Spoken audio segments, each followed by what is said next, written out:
जल्दी आ जाइए online fast.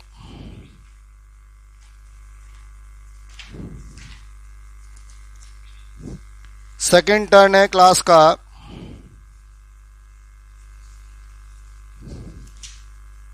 चलो लास्ट टर्न का थोड़ा सा रिवीजन ले लेते हैं कि हमने क्या क्या बात की थी बच्चों। तो लास्ट टर्न पर सबसे पहले हमने जो बात की आपसे वो समझ लीजिए। वो सबसे पहले बात की हमने लाइट क्या होती है। सुन लो, लाइट क्या होती है ये बात की। तो वहां मैंने आपको ये समझाया था कि light is a source of energy. Light एक सोर्स है एनर्जी का which enable us to see the beautiful world around us, जिसके कारण हम ब्यूटीफुल वर्ल्ड को देख पाते हैं। This I have talk to you.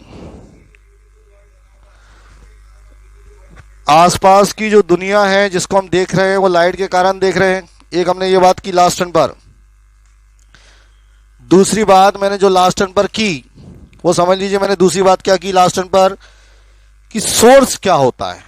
Source, तो जो बच्चे एब्सेंट हो सुन लेंगे सोर्स क्या होता है। लास्ट टाइम में मैंने बात की व्हाट इज सोर्स। तो वहां मैंने आपको बताया कि जिस किसी से भी लाइट आ रही है वो हमारे लिए सोर्स है। यहां से भी जो भी हमें लाइट देता है वो सोर्स है। और फिर मैंने बताया कि सोर्स दो तरह के होते हैं, एक ल्यूमिनस और दूसरा नॉन ल्यूमिनस। दो तरह के सोर्सेस के बारे में बात की, एक ल्यूमिनस एक नॉन ल्यूमिनस। ठीक है, तो दो तरह के सोर्सेज होते हैं, one is luminous and other is non luminous. देखिए जल्दी।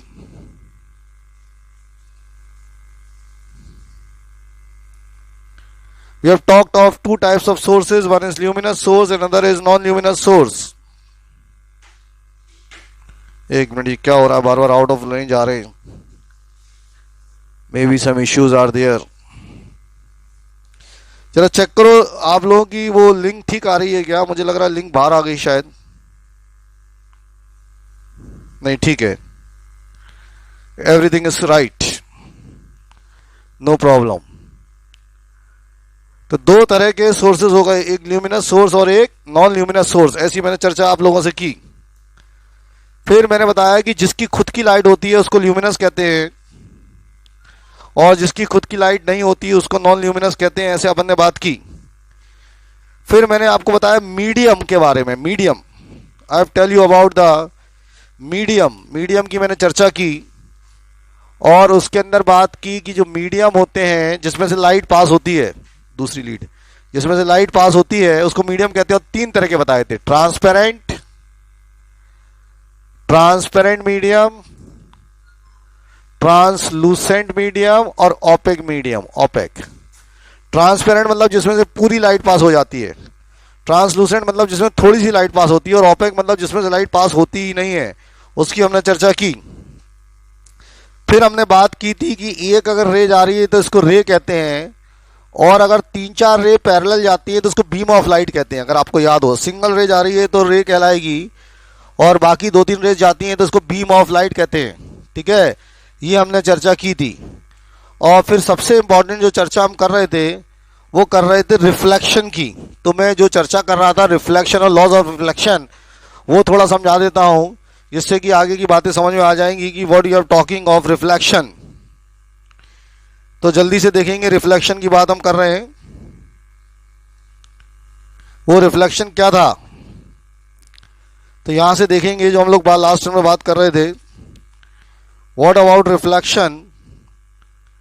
तो रिफ्लेक्शन में जो बेसिकली मैंने बताया आपको कि जब कोई रे ऑफ लाइट जाती है, बोर्ड पर देखेंगे कि when ever ray of light travels, ये वाला फिगर देखो, ये वाला ये दिख रहा है आपको कि ये इंसिडेंट रे है कि जब भी कोई रे ऑफ लाइट गई और पॉलिश सरफेस पर गिरती है, ये मैंने लास्ट टाइम में डिस्कस किया था कि जब भी कोई रे ऑफ लाइट जाती है और पॉलिश सरफेस पर गिर रही है,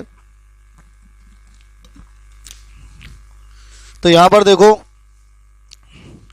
ये इंसिडेंट रे है, मतलब जो रे गिरती है पॉलिश सरफेस पर उसको इंसिडेंट रे कहते हैं। और जैसी ये गिरती है पॉलिश सरफेस से टकराती है, पॉलिश सरफेस से टकराएगी तो टकरा के वापस जाती है। तो जब भी इंसिडेंट रे आई, पॉलिश सरफेस से टकराई तो टकरा के वो वापस जाती है। इस फिनोमिनन को हम लोग कहते हैं रिफ्लेक्शन। ये जो फिनोमिनन है ये फिनोमिनन कहलाता है रिफ्लेक्शन। तो if someone talks of reflection, अगर कोई रिफ्लेक्शन की बात करता है तो रिफ्लेक्शन में क्या होता है कि बाउंसिंग बैक ऑफ लाइट, जो लाइट आती है जो बाउंस बैक होती है, जैसे लाइट आई और बाउंस करके वापस चली गई, उसको हम लोग रिफ्लेक्शन कहते हैं। तो ये रे ऑफ लाइट आई, इससे टकराई और टकरा के बाउंस बैक होके चली गई, तो this is known as what, reflection. अब यहां पर 3 रे होती हैं। पहली रे कहलाती है इंसिडेंट रे, ये दिख रही है आपको। दूसरी रे कहलाती है रिफ्लेक्टेड और तीसरी रे कहलाती है नॉर्मल। तीसरी रे कहलाती है नॉर्मल। तो आप देखो 3 रे मैं आपको समझा रहा हूं। इंसिडेंट रे वो है जो फॉल करेगी, इंसिडेंट रे वो है जो फॉल करेगी पॉलिश सरफेस पर, तो ये इंसिडेंट रे फॉल कर रही है पॉलिश सरफेस पर। रिफ्लेक्टेड रे है वो जो टकरा के वापस जाएगी, ये रिफ्लेक्टेड रे होगी जो टकरा के वापस जाएगी। और नॉर्मल एक लाइन होती है जो पॉलिश सरफेस से 90 डिग्री का एंगल बनाएगी। देखो ये पॉलिश सरफेस है तो ये एंगल 90 डिग्री का होगा। ये एंगल कितने डिग्री का होगा, 90 डिग्री का एंगल होगा। इसको हम लोग कहते हैं नॉर्मल रे, ठीक है। फिर 2 एंगल होते हैं, एक कहलाता है एंगल ऑफ इंसिडेंस ये वाला, और दूसरा कहलाता है एंगल ऑफ रिफ्लेक्शन ये वाला। Angle between incident ray and normal, जो इंसिडेंट रे और नॉर्मल के बीच का एंगल होता है उसको एंगल ऑफ इंसिडेंस कहते हैं, और जो नॉर्मल और रिफ्लेक्टेड के बीच का एंगल होता है उसको हम लोग एंगल ऑफ रिफ्लेक्शन कहते हैं। ये तो टर्म्स हो गई 5 जो हम यूज करते हैं। अब हम बात करेंगे दूसरी बात की। दूसरी बात की क्या बात करेंगे उसको समझ लो। दूसरी बात की हम ये बात करेंगे कि लॉज ऑफ रिफ्लेक्शन क्या होते हैं। लॉज, LAWS, ये भी मैंने लास्ट टाइम में लिखा दिया था, laws of reflection. Laws of reflection में होता है कि angle of incidence is equal to angle of reflection, मतलब जितना आई होगा उतना ही आर होगा। जैसे आई 30 डिग्री है तो आर भी 30 डिग्री होगा, अगर ये 40 डिग्री है तो ये भी 40 डिग्री होगा। लॉ नंबर 2 कहता है कि जो इंसिडेंट रे होती है ये वाली, और जो रिफ्लेक्टेड रे होती है वो वाली, और जो नॉर्मल रे होती है, all lie in the same plane, मतलब incident ray, reflected ray, normal all lie in the same plane. इसको हम लोग कहते हैं लॉज ऑफ रिफ्लेक्शन। और फिर मैंने एक क्वेश्चन कराया था लास्ट में जाते जाते, जो मुझे याद आ रहा है कि अगर रे फॉल्स नॉर्मली, मैंने बताया था कि अगर जो रे है वो नॉर्मली फॉल करती है, ये वाला फिगर था, रे फॉल्स नॉर्मली, देखो ray if falls normally then it makes an angle of 0 degree. ये फिगर मैंने समझाया था। देखिए कि यहां पर क्या है, ये इंसिडेंट रे है, ये इस पर नॉर्मल गिरी, नॉर्मल दिख रहा है, ये इंसिडेंट रे है, ये इस पर कैसी गिरी, नॉर्मल। नॉर्मल का मतलब हो गया कि उसने जो एंगल बनाया वो 90 का नहीं बनाया, 0 से 90 लगता है। जैसे मैं बोल रहा हूं नॉर्मल, तो आपके दिमाग में आ रहा होगा कि 90 डिग्री का एंगल, नॉर्मल का मतलब यही इंसिडेंट रे हो गई और यही नॉर्मल रे हो गई, नॉर्मल रे। तो जब इंसिडेंट रे यही है और नॉर्मल रे यही है, तो खुद से खुद का एंगल कितने डिग्री का बना, 0 डिग्री का। खुद से खुद का एंगल कितने डिग्री का बना, 0 डिग्री का। तो एंगल ऑफ इंसिडेंस भी 0 हुआ। और लॉ कहता है कि जितना एंगल ऑफ इंसिडेंस होता है उतना ही एंगल ऑफ रिफ्लेक्शन होता है। तो आई भी 0 हुआ तो आर भी कितना हुआ, 0 हुआ। तो आई भी 0 और आर भी 0। ऐसा मैंने आपको ये समझाने की कोशिश की कि आई भी 0 और आर। तो ध्यान रखना है कि जब भी रे नॉर्मली फॉल करे इट बाउंसेस बैक स्ट्रेट। तो देखो ये नॉर्मली गई और उसी डायरेक्शन में वापस आ गई, यानी जितना एंगल ऑफ इंसिडेंस हो रहा है उतना ही एंगल ऑफ रिफ्लेक्शन हो रहा है। तो ये बातें आपको समझ में आ गई होंगी। तो ये सारी बातें समझ गए। अब एक इंपॉर्टेंट बात मैं और समझा रहा हूं, उसको समझो। अपन को क्या लगता है, ये बहुत इंपॉर्टेंट बात मैं समझा रहा हूं, बहुत इंपॉर्टेंट बात समझा रहा हूं, इसको समझने की कोशिश करिएगा, ठीक है। हमें क्या लगता है बच्चे कि रिफ्लेक्शन तभी होता है, ये इंपॉर्टेंट बात है, 99% लोग ऐसा ही करते हैं कि रिफ्लेक्शन तभी होता है जब ये ऐसा सिंपल सरफेस है। ऐसा नहीं है यार, रिफ्लेक्शन तब भी होता है जब ये सरफेस कर्व है। अब तुम लोग समझ रहे हो कि कर्व कैसे होता है, तो देखो यार कर्व ऐसे होता है, इसको समझो। ये वाला फिगर देखिएगा कि कर्व का क्या मतलब है, बोर्ड पर देखिएगा इस वाले फिगर को। अब आप देखो यहां पर कर्व्ड सरफेस है, देखो ये ऐसा नीचे से ऊपर बन रहा है, दिख रहा है आपको, कर्व्ड सरफेस है। मैं इसको और जूम करता हूं थोड़ा सा तो शायद और क्लियर दिखेगा या और खराब दिखेगा, दोनों में से एक होगा। देख लेता हूं क्लियर दिख रहा है कि खराब दिख रहा है। वो वाला तो निबट गया, कम ही कर लो, दोनों को दिखाओ। अब दोनों दिख रहे हैं, बढ़िया। चल अब देख रहा है इधर बोर्ड पर ध्यान से, ये देख, ये तेरे को दिख रहा है ऐसा वाला कर्व, तो यहां पर भी रिफ्लेक्शन हो रहा है। और ये तेरे को दिख रहा है ऐसा वाला कर्व, ये वाला जो कर्व है ना, ये ऊपर से दिख रहा और ये अंदर घुस के है।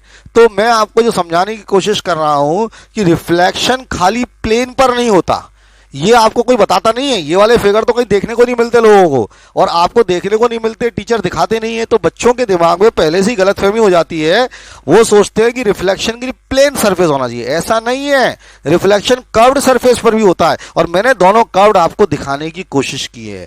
तो ये वाले फिगर बनाओगे रजिस्टर में जल्दी से, और नोट करके मैं लिखा रहा हूं, पहले नोट लिख लो, ऐसा लिखो नोट कि रिफ्लेक्शन, ऐसा नोट लिखिए, reflection not only takes place, पहले ऐसा लिख लो, reflection not only takes place on plane surface, reflection not only takes place on plane surface, it also takes place on curved surface. तो reflection not only takes place on plane surface, it also takes place on curved surface. और दूसरी एक और बात, जो laws of reflection आपने plane surface के लिए पढ़े थे, i is equal to r, incident ray reflect normal line the plane, वो इसके लिए भी एप्लीकेबल है। तो दूसरा पॉइंट इसमें लिख लें, लॉज ऑफ रिफ्लेक्शन, बात समझ रहे हैं ना, laws of reflection are valid for, laws of reflection are valid for, laws of reflection जो है दे आर वैलिड फॉर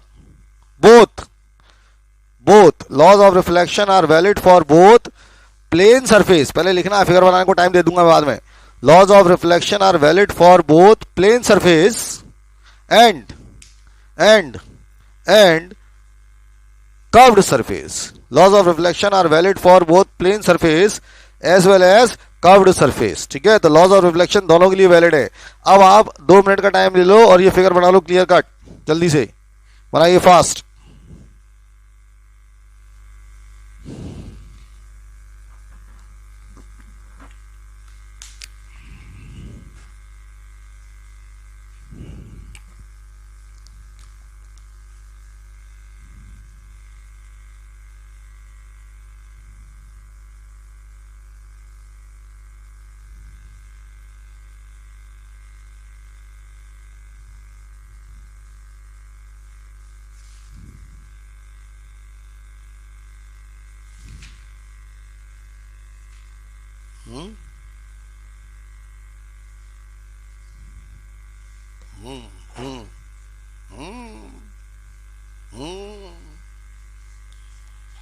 मिलाओ,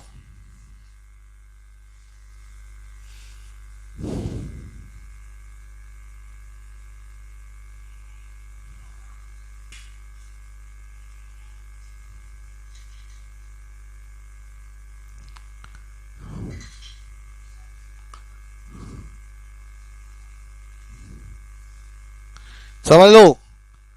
तो ये बातें समझ में आ गई कि लॉज ऑफ रिफ्लेक्शन केवल प्लेन सरफेस के लिए नहीं होते हैं, कर्व्ड सरफेस के लिए भी होते हैं। और मैंने आपको एक कर्व्ड सरफेस समझाया कि ये कर्व्ड सरफेस है, इसमें भी लॉज ऑफ रिफ्लेक्शन हो रहा है, ये भी कर्व्ड सरफेस है, इसमें भी लॉज ऑफ रिफ्लेक्शन होगा। तो ये बातें समझ में आ गई, ये बातें सब समझ में आ रही हैं आप लोगों को? चलो यार, तो मुझे लग रहा है इतना हिस्सा आपको समझ में आ गया। अभी जो भी आप आंसर देंगे मुझे, या जो भी आपको दिक्कत आएगी, वो केवल व्हाट्सएप ग्रुप में ही अपन डिस्कस करेंगे अभी। तो आपको जो भी बातें करनी है, आपको कोई डिफिकल्टी है तो व्हाट्सएप ग्रुप में मुझे लिख सकते हैं, और कोई डिफिकल्टी नहीं है तो सब सही चल रहा है तो बात ही खत्म हो गई। चलिए, ठीक है।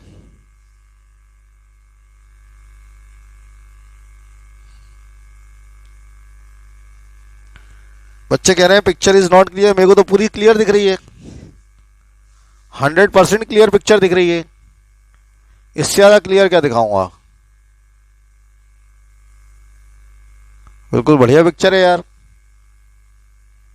चलो, अब मैं जरा दूसरी बात समझा रहा हूं। अब इसको करते हैं बंद और दूसरी बात करते हैं शुरू। बोर्ड पर देख, ये सब हो गया बंद। अब ध्यान से देखना, ये दूसरी बात समझा रहा हूं, उसको समझना। हमने लास्ट टर्न पर यह पढ़ लिया था कि ऑब्जेक्ट क्या होता है, और आज हम पढ़ने वाले हैं सबसे इंपॉर्टेंट चीज कि इमेज क्या होती है। इमेज, ये पढ़ना है यार। तो आज का हमारा टॉपिक है what is this word image. अब मैं आपसे पूछ रहा हूं यार, व्हाट्सएप ग्रुप में आंसर दो, किसी को पता है व्हाट इज इमेज? अगर आप में से किसी बच्चे को यह पता है इमेज क्या होती है तो व्हाट्सएप ग्रुप में ही शॉर्ट में लिख के बताए। 1 मिनट ले लो सब लोग, व्हाट्सएप ग्रुप में ही बात करो। अगर किसी बच्चे को ये पता है कि व्हाट इज इमेज तो 1 मिनट दे रहा हूं और मुझे बताओ व्हाट्सएप ग्रुप में आंसर। ऑब्जेक्ट तो मैंने बता दिया था कि जिससे लाइट आती है, यहां से भी लाइट आ रही है, उसको हम क्या कहते हैं? ऑब्जेक्ट कहते हैं। अब मेरा सवाल है इमेज क्या होती है? तो आपके पास 1 मिनट पूरा है डिस्कशन करने के लिए, क्योंकि मैं आपकी भावनाओं को जानना चाहता हूं कि आपके मन में क्या चल रहा है इमेज को लेके। तो मुझे तभी पता चलेगा जब आप आंसर देंगे। दीजिए व्हाट्सएप ग्रुप में। एक बच्चे ने बोल दिया इमेजेस आर ऑफ 2 टाइप्स। मैं टाइप्स ऑफ इमेज नहीं पूछ रहा हूं, जरा ध्यान से सुनो, मैं टाइप्स ऑफ इमेज नहीं पूछ रहा हूं। आप बता दोगे एक रियल इमेज होती है, वर्चुअल, में उसकी बात ही नहीं कर रहा हूं। मैं कह रहा हूं इमेज क्या होती है। एक बच्चा पूछ रहा है लाइट इज विजिबल और नॉट विजिबल। लाइट खुद नहीं दिखती लेकिन दूसरों को दिखाती है। लाइट खुद नहीं दिखती लेकिन दूसरों को दिखाती है। ठीक है, चलो व्हाट इज इमेज। एक आंसर आया, image is copy of our own appearance on any shiny surface. बहुत बढ़िया, image is a copy of our own appearance, हमारा खुद की कॉपी। मयंक तिवारी आंसर दे रहा है। Mayank Tiwari very good answer बेटा। अच्छा, एक बोल रहा है मित्तल है, अनिरुद्ध मित्तल भी हो सकता है और भी कुछ हो सकता है कि they are formed by mirrors. ये सब फालतू बातें। मैंने पूछा इमेज कैसे फॉर्म होती है, थोड़ी ना पूछ रहा हूं। मैं पूछ रहा हूं इमेज क्या होती है। एक बोल रहा है reproduction of the object. Very good, ये साक्षी सिंह हो सकती है। ये reproduction of the object formed by mirror, उसकी सिस्टर हो सकती है साक्षी की, गौरी सिंह, या मुझे नाम याद नहीं है। देवांग सिंह तोमर बोल रहा है representing the external object. Okay, एक बोल रहा है जो भी हम देखते हैं। गौरी तिवारी बोल रही है इमेज इज ए पिक्चर।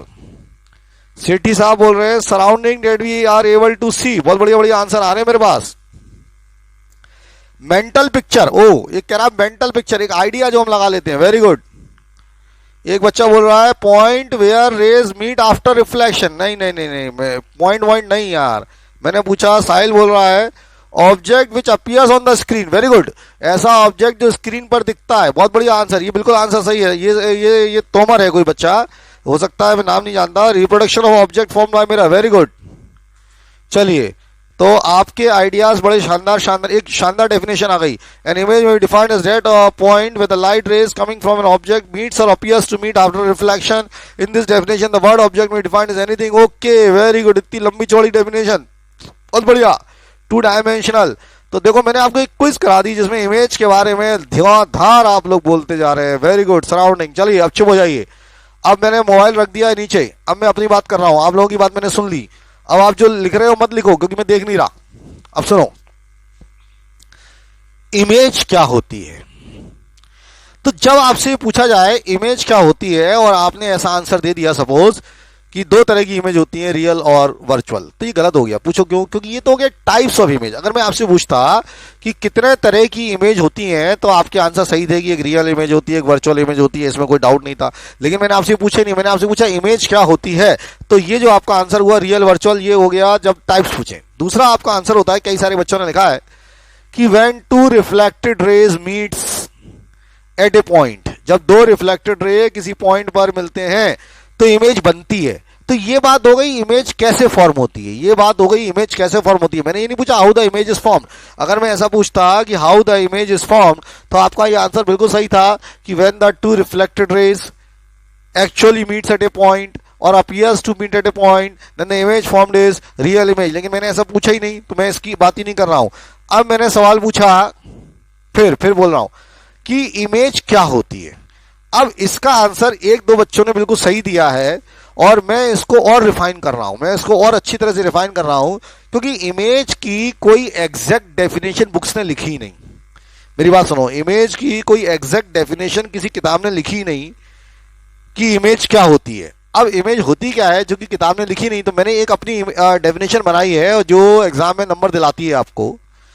क्या होता है मुझे बताओ। आप सभी लोग जब घर से बाहर निकलते हो तो यार बाल वाल काट के निकलते हैं अपन, यार शर्ट वर्ट पहन के बढ़िया अपने आप को देख के निकलते हैं। मिरर में ऐसे देखते हैं बढ़िया, मेरे सामने मिरर लगा है इधर, तो मैं अपने आप को देख रहा हूं, सुंदर लग रहा हूं साहब, मिरर में देख रहा हूं मैं, है ना। तो व्हाट वी आर सीइंग कि मैं अपने आप को मिरर में देख रहा हूं या आप लोग अपने आप को मिरर में देखते हैं। तो कहने का मतलब ये हुआ कि when we stand in front of a mirror, जब मैं मिरर के सामने खड़ा हूं, जैसे मान लो ये मिरर है, ये मिरर है और कोई व्यक्ति इसके सामने खड़ा हो जाए, ये एक बच्चा है, ये इसके सामने खड़ा है, ये मिरर है साहब, दिस इज मिरर, और ये प्लेन मिरर मान लो, कोई मिरर मान लो, और जो अपन अपनी शक्ल देखते हैं वो प्लेन मिरर में देखते हैं, तो ये मिरर हो गया। बात समझे? अब ये जो बच्चा है इसको मिरर में क्या दिखाई देगा? मेरी बात समझो, अगर अपन मिरर के सामने खड़े हैं तो मिरर में कुत्ता तो दिखाई देगा नहीं यार, मिरर में कोई कैट बिल्ली तो दिखाई देगी नहीं। अगर मैं मिरर के सामने खड़ा हूं तो मिरर में कौन दिखेगा? मैं ही दिखूंगा ना यार।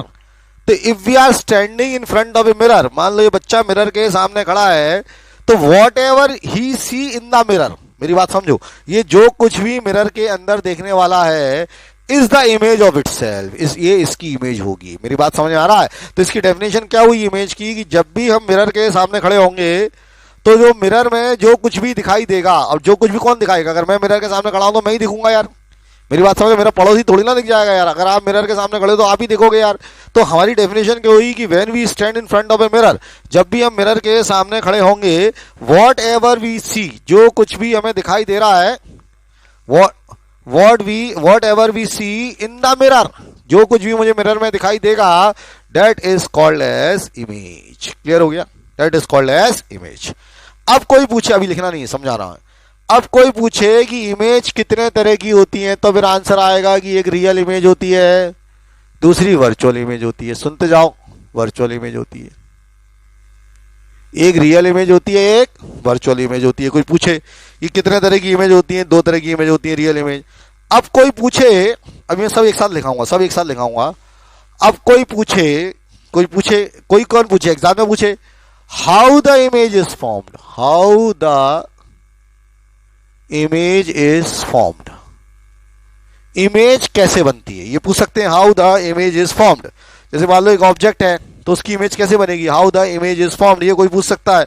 तो इसका आंसर क्या है बोर्ड पर समझो, how the image is formed, इसको समझे, whenever, सुन लो पहले, whenever, EVER, whenever two reflected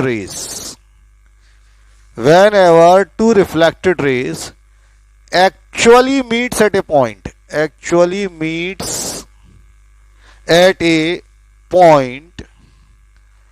or appears to meet at a point, ध्यान से सुनना, whenever two reflected rays actually meets at a point or appears to meet at a point, then image is formed. बात को समझें, then image is formed. Whenever two reflected rays, शायद थोड़ा जैसा नहीं दिख रहा, मैं इधर फोकस कर रहा हूं, देखिए, whenever two reflected rays actually meets at a point or appears to meet at a point, then the image is formed. जब 2 रिफ्लेक्टेड रे, आपको ये तो समझ में आ गई, इंसिडेंट रे कौन सी होती है? इंसिडेंट रे होती है जो आई और टकराई पॉलिश सरफेस से। बात समझ गए? तो whenever two reflected rays, तो उससे टकराई और टकराने के बाद वापस चली गई, तो जब वो वापस जाती है उस रे को क्या कहते हैं? Reflected ray. तो जब 2 रिफ्लेक्टेड रे किसी पॉइंट पर एक्चुअली मीट करती हैं या अपीयर्स टू मीट, या मिलने की कोशिश करती हैं, तो क्या बनता है? इमेज बनता है। तो क्या बनता है? इमेज। तो आज से कोई पूछे कि इमेज कैसे बनती है, तो आंसर क्या होगा? जब भी 2 रिफ्लेक्टेड रेज किसी पॉइंट पर एक्चुअल मीट करती है या अपीयर्स टू मीट करती हैं, तो क्या बनती है? इमेज बनती है। अब आगे की बात सुनो, आगे की बात, एक्चुअली मीट्स और अपीयर्स टू मीट, इसका क्या चक्कर है अभी समझाता हूं, थोड़ी देर में, अभी समझा रहा हूं, अभी एक फिगर से समझाऊंगा। अगर एक्चुअली मीट करती हैं तो इमेज रियल होती है, और अपीयर्स टू मीट करती हैं तो इमेज वर्चुअल होती है। अब मुझे बताओ, क्या इतनी बात अपने आप को समझ में आ रही है? तो 3 सवाल हो गए। पहला सवाल हुआ इमेज क्या होती है, तो इसका आंसर हो गया कि when we stand in front of a mirror, whatever we see, जो भी कुछ हमें दिखाई देता है मिरर के अंदर, it is called as image. दूसरा सवाल हो गया कितने तरह की इमेज होती हैं, एक रियल इमेज और वर्चुअल इमेज। तीसरा सवाल हो गया how the image is formed, image कैसे मिलती है, तो आंसर हो गया whenever two reflected rays actually meets at a point और appears to meet at a point, then the image formed is virtual, then the image is formed. अब जब actually meet करती हैं तो वो इमेज कहलाती है रियल इमेज, और जब वो अपीयर्स टू मीट करती है तो वो इमेज कहलाती है वर्चुअल इमेज। ये मेरे ख्याल से दिमाग में बैठ गया होगा, तो पहले अब लिख लो, फिर मैं इसका फिगर समझाऊंगा। लिखिए फिगर, हैंग डालो इमेज, हैंग डाल दो इमेज, IMAGE इमेज, लिखिए image. When we stand in front of a looking mirror, लिखो, when we stand in front of a looking mirror, when we stand in front of a looking mirror, we see our face. When we stand in front of a looking mirror, we see our face, full stop. The picture of our face, the picture of our face in the mirror, the picture of our face in the mirror, the picture of our face in the mirror is known as image of our face. The picture of our face in the mirror, लिख लो, लिखने का time है ना, the picture of our face in the mirror is known as image of our face, is known as image of our face। ठीक है, और अगर कुछ रह भी गया है तो जब क्लास खत्म हो जाएगा उसका वीडियो वहीं रहता है, उस वीडियो को दोबारा देख के पॉज करके आप लैंग्वेज को लिख सकते हैं। वैसे तो लिख लिया होगा, मैं इतना स्लो बोलता हूं। पैराग्राफ चेंज करके लिखेंगे, images are of two types, images are of two types, पहला रियल इमेज और दूसरा virtual image. Images are of two types, पहला होता है रियल इमेज और दूसरा होता है वर्चुअल इमेज। जो इमेजेस हैं वो दो तरह की होती हैं, पहला होता है रियल इमेज और दूसरा होता है वर्चुअल इमेज। ठीक है, फिर लिखें how the image is formed, ऐसा लिखें, how the image is formed, how the image is formed. इसमें लिखें whenever two reflected rays, board पर लिखा है वैसे ही लिख लो, whenever two reflected rays, whenever two reflected rays actually meets at a point,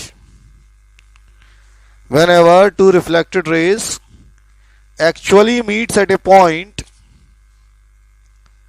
तो whenever two reflected rays, जब भी दो reflected rays जो हैं actually meets at a point, actually meets at a point or appears to meet at a point,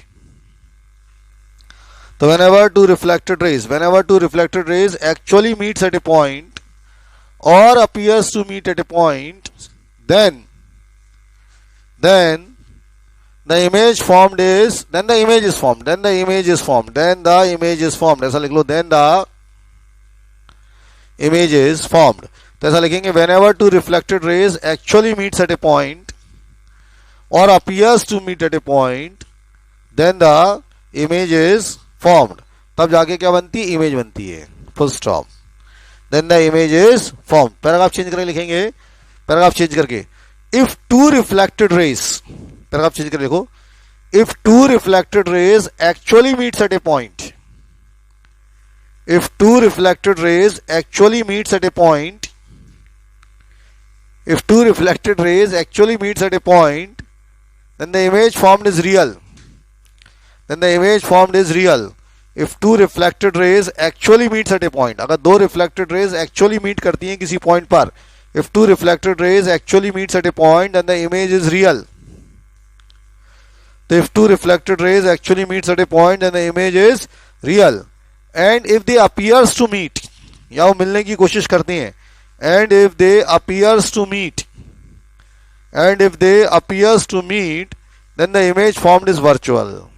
And if they appears to meet, then the image formed is virtual। If they appears to meet, then the image formed is virtual, image formed is virtual। तो ये बातें आपको समझ में आ गई क्या? तो आप ये समझ गए क्या इमेज कितने तरह की होती हैं? तो आंसर आ गया, दो तरह की इमेज होती हैं। ये समझ गए इमेज कैसे बनती है? जब दो रिफ्लेक्टेड रेज किसी पॉइंट पर, जब दो रिफ्लेक्टेड रेज किसी पॉइंट पर एक्चुअली मीट करती हैं तो रियल इमेज बनती है, और जब दो रिफ्लेक्टेड रेज किसी पॉइंट पर एक्चुअली मीट नहीं करती, अपीयर्स टू मीट करती है, तो वो वर्चुअल इमेज बनती है। अब कुछ बच्चों के दिमाग में होगा कि सर ये तो समझा दो एक्चुअली मीट कैसे होती है और अपीयर्स टू मीट कैसे होती है। तो मैं बोर्ड पर देख रहा हूँ कि एक्चुअली मीट्स कैसे होती है और वो कैसे होती है, बोर्ड पर समझा रहा हूँ, तो शायद आपको समझ में आएगा कि एक्चुअली मीट्स का क्या मतलब है और अपीयर्स टू मीट का क्या मतलब है। बोर्ड पर देखो, ढंग से देखना और समझने की कोशिश करना। चलिए, what do you mean by actually meets and appears to meet, board पर दिखा रहा हूं, ध्यान से देखिएगा।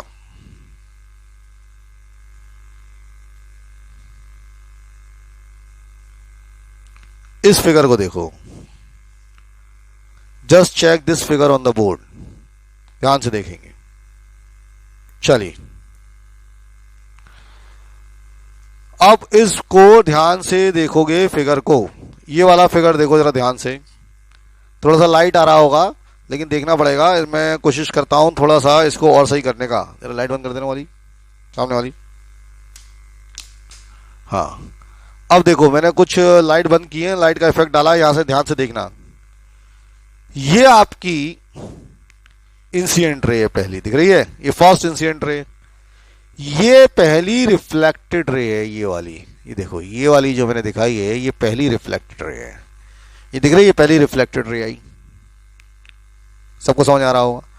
ये दूसरी इंसिडेंट रे है और ये वाली जो रे है ये दूसरी रिफ्लेक्टेड रे है। देखो, दिख रही है ना, ये पहली इंसिडेंट रे और ये टकराई और ये यहां से आई तो पहली रिफ्लेक्टेड रे हुई। ये पहली इंसिडेंट रे, ये टकराई और ये दूसरी रिफ्लेक्टेड रे हुई। अब ये दो रिफ्लेक्टेड रे आप इस फिगर में ध्यान से देखेंगे तो पहली रिफ्लेक्टेड रे ये है और दूसरी रिफ्लेक्टेड रे ये है, दोनों आके यहां पर मिल रही हैं। ये इधर से आई और ये, तो ये जरा बताओ देख के, ये दोनों रे यहां पर मिल रही हैं, ये एक्चुअल में मिल रही हैं कि अपीयर्स टू मीट कर रही हैं? अपने आप से पूछो तो आंसर है वो एक्चुअल में मिल रही हैं, वो अपीयर्स टू मीट नहीं कर रही। तो यहां पर जो इमेज बनी वो रियल इमेज बनी, यहां पर जो इमेज बनेगी वो कौन सी इमेज बनेगी?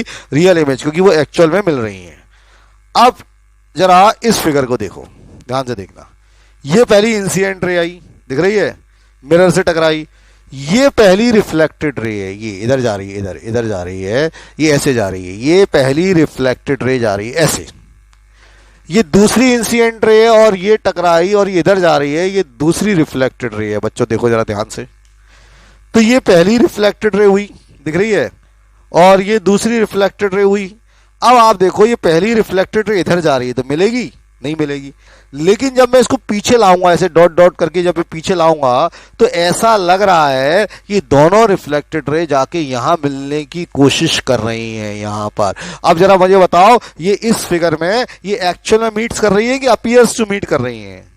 तो आंसर है इस फिगर में ये अपीयर्स टू मीट कर रही हैं, ये एक्चुअल में नहीं मिल रही। इस फिगर में ये एक्चुअल में मिल रही हैं, यानी इस फिगर में जो इमेज बनेगी वो रियल इमेज बनेगी, इस फिगर में जो इमेज बनेगी वो वर्चुअल इमेज बनेगी। तो अब आपके दिमाग में क्लियर हो गया होगा कि जब दो रिफ्लेक्टेड रेज एक्चुअल में कैसे मिलती हैं और दो रिफ्लेक्टेड रे कैसे अपीयर्स टू मीट करती हैं। उस फिगर में हमने दिखाया अपीयर्स टू मीट, इस फिगर में हमने क्या दिखाया? एक्चुअली कैसे मीट करती हैं। समझ गए? क्लियर हो गया? तो मेरे को लग रहा है कि ये वाला पॉइंट बिल्कुल क्लियर हो गया कि दो रिफ्लेक्टेड रे एक्चुअल में कैसे मिलती हैं और अपीयर्स टू मीट कैसे करती हैं। इसमें एक्चुअली मीट कर रही थी, इसमें क्या कर रही थी? अपीयर्स टू मीट कर रही थी। दोनों फिगर मैंने आपको समझाने की कोशिश की और इतनी बात आपको मुझे लग रहा है समझ में आ गई होगी। तो अब ये दिमाग में कंसेप्ट क्लियर हो गया होगा कि रियल इमेज क्या होती है और वर्चुअल इमेज क्या होती है। ठीक है, बात समझ गए? दो कॉलम बना लो, एक में लिखो रियल इमेज, एक में लिखो वर्चुअल इमेज। जल्दी से दो कॉलम बना लो फटाफट, फास्ट। जस्ट मेक 2 कॉलम्स और अपन उन कॉलम्स में लिखेंगे रियल इमेज क्या होती है और वर्चुअल इमेज क्या होती है, difference between real image and virtual image. चलिए, difference between real image and virtual image, ऐसे 2 कॉलम बना लो। यहां लिखो रियल इमेज, नोट्स बना रहे हैं अपन हाल रियल इमेज। यहां लिखो वर्चुअल इमेज, वर्चुअल इमेज। चलिए, देखो वैसे तो मैं 100% प्रिंटेड पीडीएफ फाइल के नोट्स आपको देने वाला हूं, 100% देते हैं, लेकिन मेरा ऐसा मानना है, जो मेरे पुराने टीचर थे, मुझे आज भी याद है, वो कहते थे कि जितना ज्यादा हम अपने हाथ से लिखेंगे, जितना ज्यादा हम काम करेंगे, अपने हाथ से लिख रहे हैं, उतना ही ज्यादा हमें समझ में आता है और उतना ही जल्दी हमें याद होता है। तो इसीलिए मैं क्या करता हूं कि लिखाता हूं बच्चों की तरह, क्योंकि आप तभी सीखोगे, नहीं तो सीख ही नहीं पाओगे। तो लिखो रियल इमेज और वर्चुअल इमेज। पहला डिफरेंस तो ये आएगा दोनों में, पहला डिफरेंस तो डेफिनेशन ही लिख दो, लिख दो real image is found when two reflected rays actually meets at a point. इसमें लिख दो real image is formed when two reflected rays actually meets at a point, actually meets at a point. Real image is found when two reflected rays actually meets at a point. और इसमें लिख लोगे virtual image is found when two reflected raise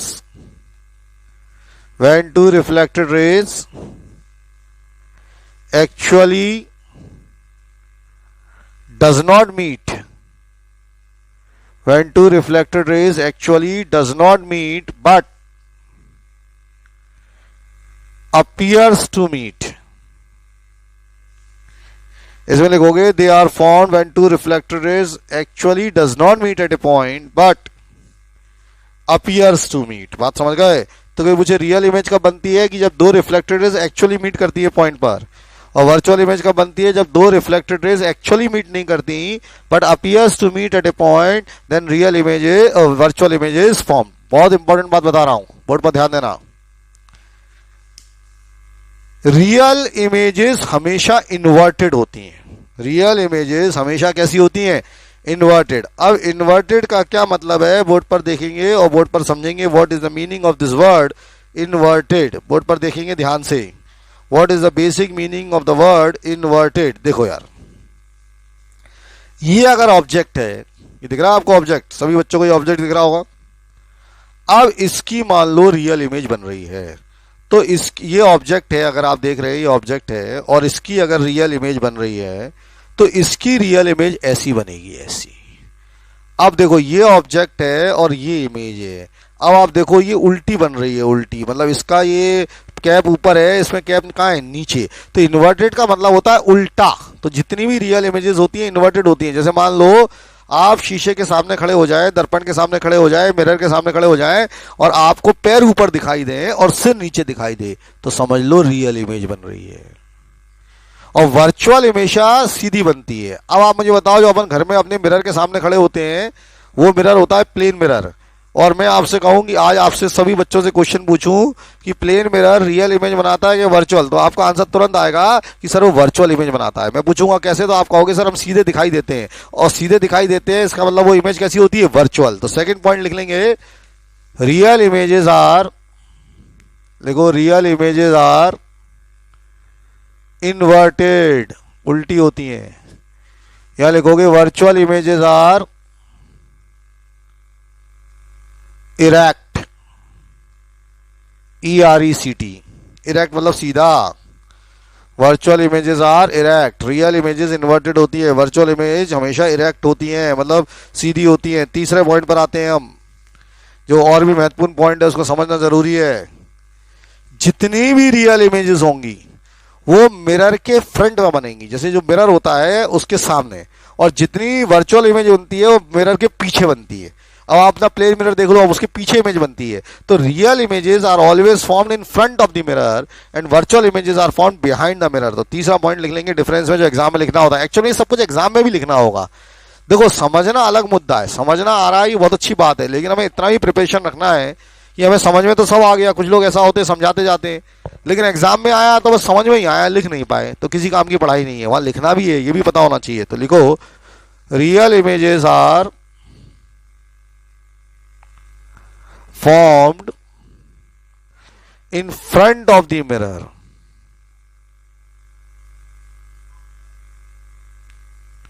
real images are formed in front of the mirror।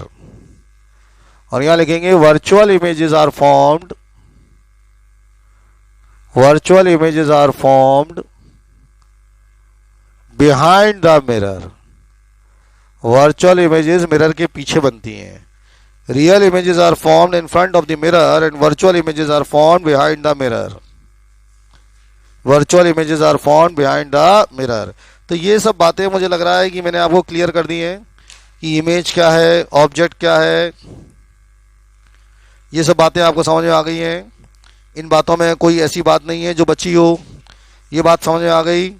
अब सवाल है mirror क्या होता है और मिरर के कितने टाइप्स होते हैं। तो ये सब हटा रहे हैं अपन और हमारा सवाल आ रहा है कि मिरर क्या होता है और मिरर के कितने टाइप्स होते हैं। मेरी बात को समझो। तो now my question is what is mirror. सुन लो पहले, मिरर और उसके टाइप्स और उसके टाइप्स। अब जब भी मैं बात करता हूं एग्जाम में कि मिरर कितने टाइप्स के होते हैं तो आप बहुत बड़ी गलती कर देते हैं। अभी अपने आप से पूछो, जब मैंने बोला मिरर के कितने टाइप्स होते हैं तो आपका अंदर से मन ने कहा दो टाइप्स होते हैं, कॉनकेव और कॉन्वेक्स। ऐसा आपके मन ने कहा है, अपने आप से पूछो। लेकिन ये गलत है। अब आपके दिमाग में आ रहा होगा कि सर कॉनकेव और कॉन्वेक्स क्यों गलत है। नहीं, जब भी मिरर के टाइप्स पूछेंगे आपको कहानी ऐसे शुरू करनी है कि पहला मिरर होता है प्लेन मिरर। प्लेन मिरर सुन लो। और दूसरा मिरर होता है स्फेरिकल मिरर। ये हम लोग सब गलती कर देते हैं। एग्जामिनर हमसे पूछता है कितने तरह के मिरर होते हैं, हम वही रटा हुआ आंसर चिल्लाने लगते हैं कॉनकेव मिरर और कॉन्वेक्स मिरर, और ये भूल जाते हैं कि मिरर के बेसिक टाइप्स दो होते हैं, प्लेन मिरर और स्फेरिकल मिरर। अब स्फेरिकल मिरर की दो कैटेगरी होती हैं, कॉनकेव मिरर और दूसरा कॉन्वेक्स मिरर। तो जो मिरर की कहानी शुरू होती है टाइप्स की, वो कुछ ऐसे शुरू होती है कि एक मिरर दो हो गए, प्लेन मिरर और स्फेरिकल मिरर। अब स्फेरिकल मिरर दो हो गए, कॉनकेव मिरर और कॉन्वेक्स मिरर। लेकिन अभी सब मैं लिखा रहा हूं, इन सब में अभी भी वो बात नहीं आई कि मिरर क्या होता है। तो मिरर जो है, मिरर की जब डेफिनेशन आएगी तो mirror is highly polished surface, highly polished surface from which sufficient amount of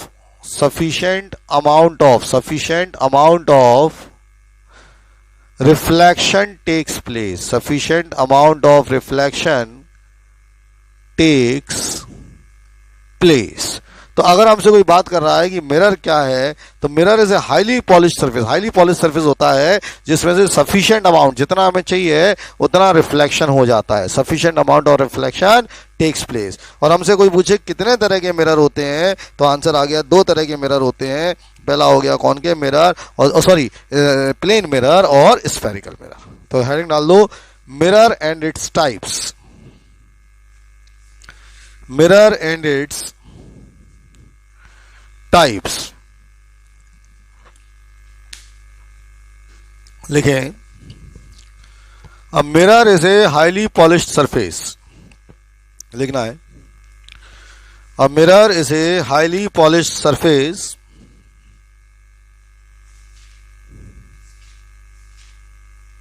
mirror जो है it is a highly polished surface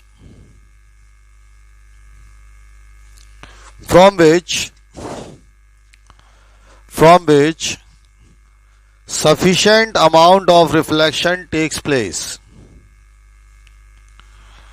A mirror is a highly polished surface from which sufficient amount of reflection takes place. From which sufficient amount of reflection takes place. तो mirror एक highly polish surface है from which sufficient amount of reflection takes place. ठीक है, it is of two types. अब आप ये chart बना लो mirror का, ऐसा चार्ट बना दो, प्लेन मिरर, स्फेरिकल, स्फेरिकल के दो बना दो, कॉनकेव और कॉन्वेक्स। जल्दी से चार्ट बना दीजिए।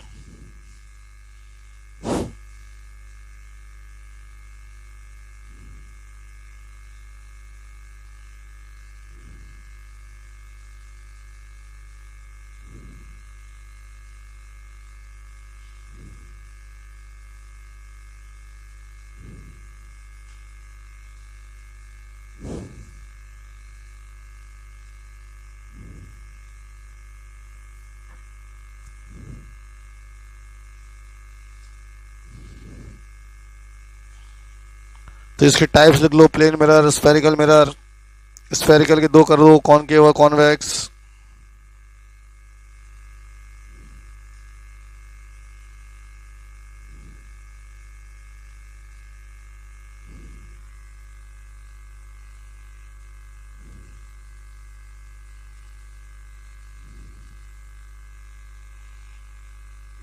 चलिए, तो मुझे लग रहा है इतनी बातें अपन समझ गए होंगे, ठीक है, इतनी बातें सब क्लियर हो गई होंगी। अब अपन को पढ़ना है characteristics of the image formed by plane mirror. Heading डाल दो, characteristics of the image formed by plane mirror. Characteristics, CHARA, characteristics, CHARACTER, sticks, characteristics, ISTICS, characteristics of image formed by plane mirror। चलिए, characteristics of image formed by plane mirror, बात समझे यार, बहुत important बात समझा रहा हूं, ध्यान से देखिएगा और उससे ध्यान से भी समझिएगा। हम अपनी शक्ल जो है, अपना जो हालचाल है, लुकअप मेकअप है, वो सब प्लेन मिरर में करते हैं। तो हम ये उसी प्लेन मिरर की बात कर रहे हैं। तो हमें ये बताना है कि जो प्लेन मिरर होता है, पहले मैं समझा रहा हूं, वो इमेज कैसी बनाता है, उसकी क्या क्या कैरेक्टरिस्टिक्स होती है। तो पहली बात तो ये बात पक्की है कि वो इमेज वर्चुअल होती होगी। वो इमेज कैसी होती है? वर्चुअल। अब आपका दिमाग कहेगा सर वो वर्चुअल क्यों होती होगी? वर्चुअल इसलिए होती है क्योंकि हम उसे सीधे दिखाई देते हैं, और सीधे दिखाई देते हैं मतलब इरेक्ट, और इरेक्ट वही होती है जो वर्चुअल होती है। दूसरी बात हो गई वो इरेक्ट होती होगी, तो बात ही समझ आ गई, दिख ही रहा इरेक्ट होती है। तीसरा मुझे बताओ, जब आप प्लेन मिरर में खुद देखते हैं अपने आप को, तो आप छोटे दिखाई देते हैं कि बड़े? तो आंसर है जो ना हम छोटे दिखाई देते हैं ना बड़े दिखाई देते हैं, जितने बड़े हम हैं उतने ही बड़े प्लेन मिरर में दिखाई देते हैं। इसका मतलब प्लेन मिरर जो इमेज बना रहा है वो सेम साइज की है जितना बड़ा ऑब्जेक्ट है। जो साइज ऑब्जेक्ट का है उसी साइज की इमेज बन रही है, सेम साइज की इमेज उसके अंदर बन रही होगी। चौथी बात, अगर आपने ये देखी है तो पता होनी चाहिए, नहीं देखी तो मैं समझा रहा हूं कि मान लो ये प्लेन मिरर है,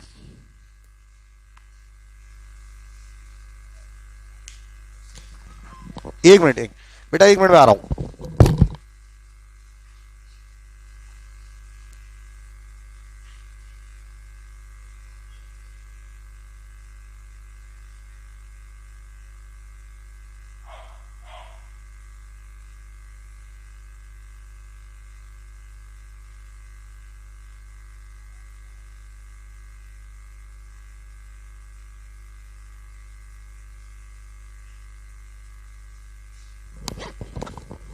चलो सॉरी बेटा, जरा कुछ दिक्कत हो गई थी। इधर देखिए जल्दी से, फटाफट आ गया हूं कि ये आपका अगर ये प्लेन मिरर है और यहां पर ये ऑब्जेक्ट है, ये ऑब्जेक्ट है कोई ऑब्जेक्ट, और ये ऑब्जेक्ट की दूरी 5 सेंटीमीटर है, तो ये आपको पता होना चाहिए कि इसकी इमेज जो बनेगी ऑब्जेक्ट की वो मिरर के अंदर 5 सेंटीमीटर की दूरी पर ही बनती है।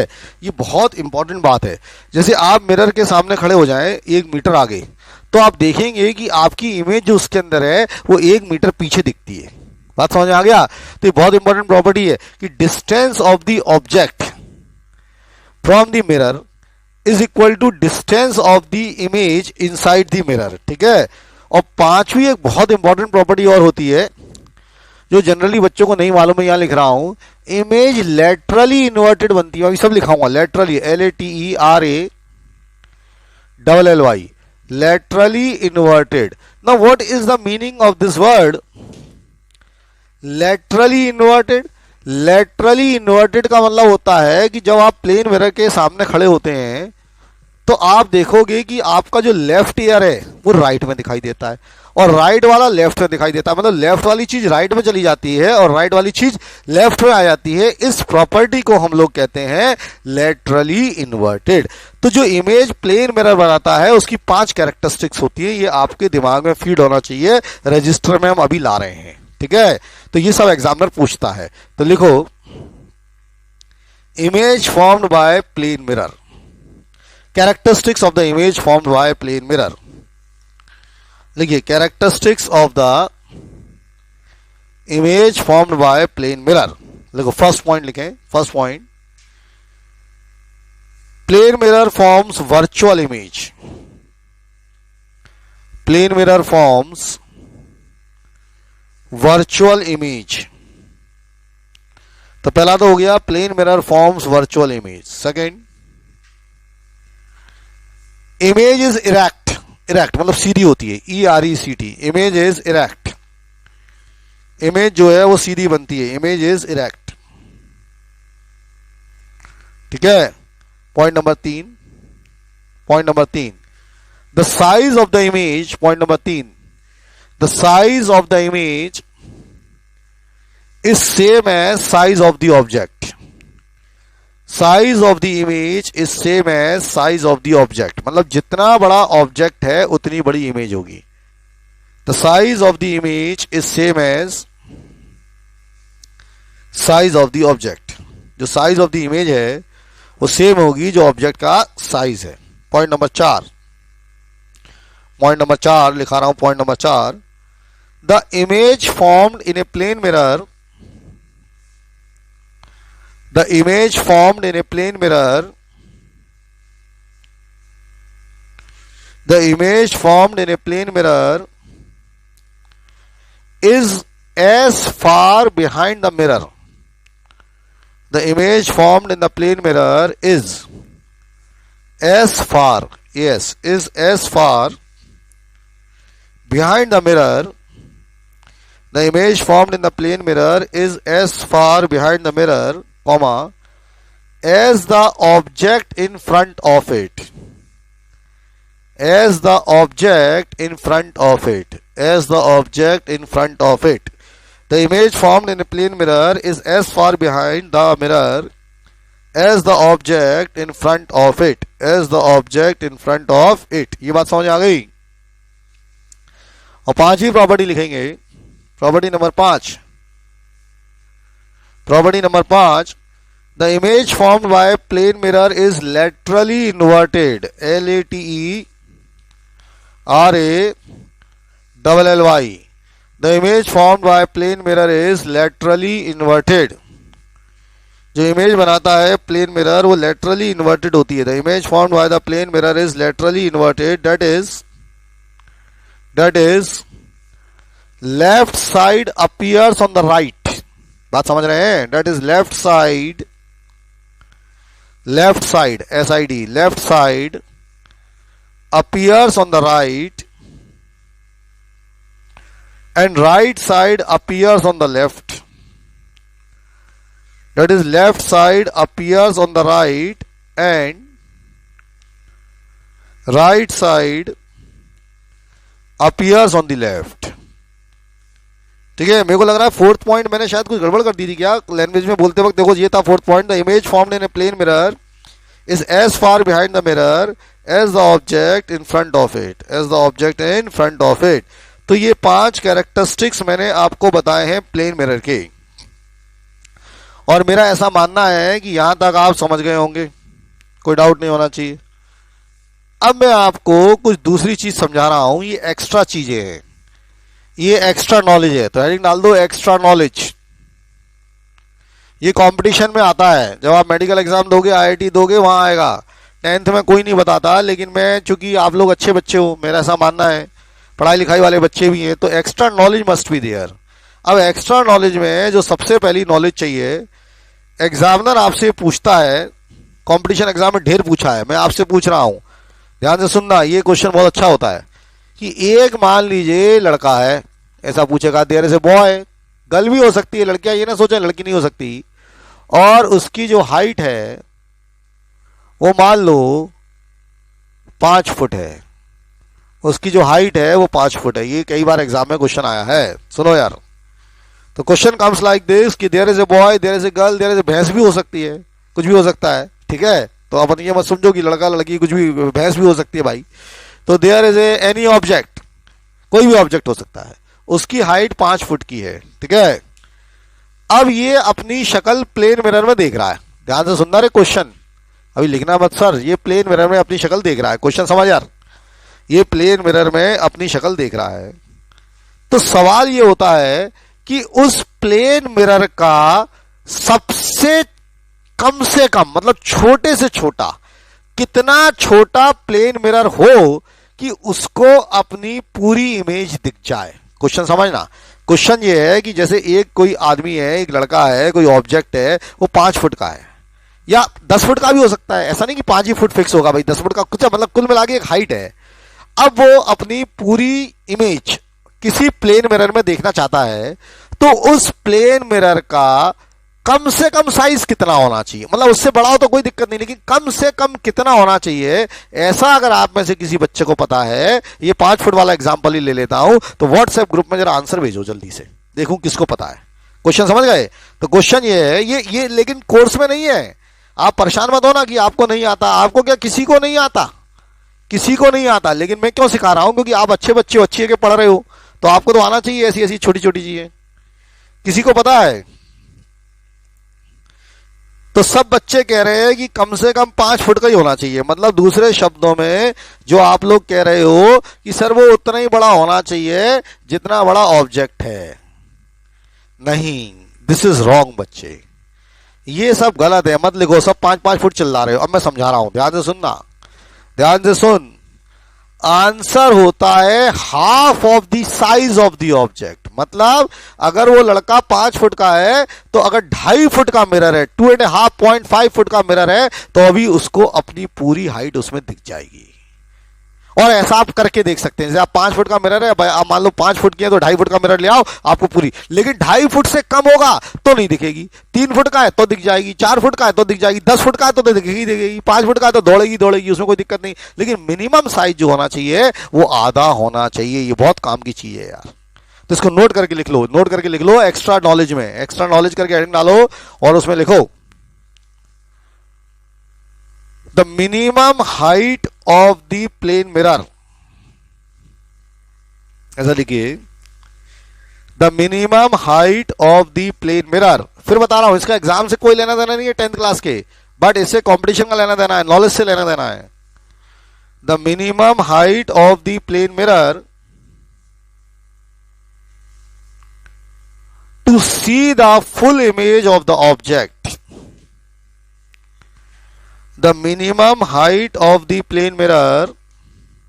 एनटीएससी और ओलंपियाड जिसको देने हैं उसमें ऐसे क्वेश्चंस आते हैं, तो एनटीएससी और ओलंपियाड वाले बच्चों के लिए बहुत काम की चीज है। The minimum height of the plane mirror to see the, नहीं, the minimum height of the plane mirror to form the full image of the object, to form the full image of the object is half of the size of the object, is half of the size of the object। बात समझ गए? is half of the size of the object। मतलब जो minimum height होती है plane mirror की, to see the full image, to see the full image is equal to half of the size of the object, equal to half of the size of the object. ठीक है, तो ये आपको पता होना चाहिए, यहां तक कोई डाउट नहीं होगा। अब मैं एक विचित्र चीज और बता रहा हूं आपको, बहुत काम की चीज है, इसको भी समझ लेना यार। कई बार आपने देखा होगा कि जब आप ब्यूटी पार्लर जाते हो, जाते ही ब्यूटी पार्लर जाते होंगे, बढ़िया बढ़िया बाल कटवाने हैं, साहब ब्यूटी पार्लर जाना है, खुल भी गए ब्यूटी पार्लर आजकल। तो वहां पर क्या होता है, जब आप ब्यूटी पार्लर जाते हैं, तो अगर एक मिरर सामने वाली दीवार पर लगा है प्लेन और पीछे भी लगा है, तो आपको खुद की अपनी कई सारी इमेजेस दिख जाती हैं, आपको अपनी खुद की कई सारी इमेजेस दिखती हैं। इसको फिनोमिनन को कहते हैं मल्टीपल रिफ्लेक्शन। क्या कहते हैं? Multiple reflection. इसको मल्टीपल रिफ्लेक्शन कहते हैं। तो लिखो, मान लियो, लिखिए इसको ऐसा लिखें, when two plane mirrors, ऐसा लिखो, when two plane mirrors are kept on opposite walls, when two plane mirrors are kept on opposite walls, जब दो प्लेन मिरर्स अपोजिट वॉल्स पर रखे होते हैं, when two plane mirrors are kept on opposite walls, then number of images are formed. Then number of images are formed. So when two plane mirrors are kept opposite to each other, then number of images are formed, and this phenomenon is known as multiple reflection. इस phenomenon को हम लोग कहते हैं multiple reflection. This phenomenon is known as multiple क्या? Reflection, full stop. और इसी में एक और बात लिख लेना, out of so many images formed, out of so many images formed, out of so many images formed, बहुत काम किया बता रहा हूं। Out of so many images formed, second image is the brightest image. जो सेकेंड इमेज होती है उनमें से वो ब्राइटेस्ट इमेज होती है। Out of the so many images form, जितनी भी इमेज बनती हैं उनमें जो सेकेंड इमेज होती है वो ब्राइटेस्ट इमेज होती है। ये सब एक्स्ट्रा नॉलेज की बात मैंने आपसे की है। इसका 10th क्लास से कोई लेना देना नहीं है। एनटीएससी और ओलंपियाड जिन बच्चों को देना है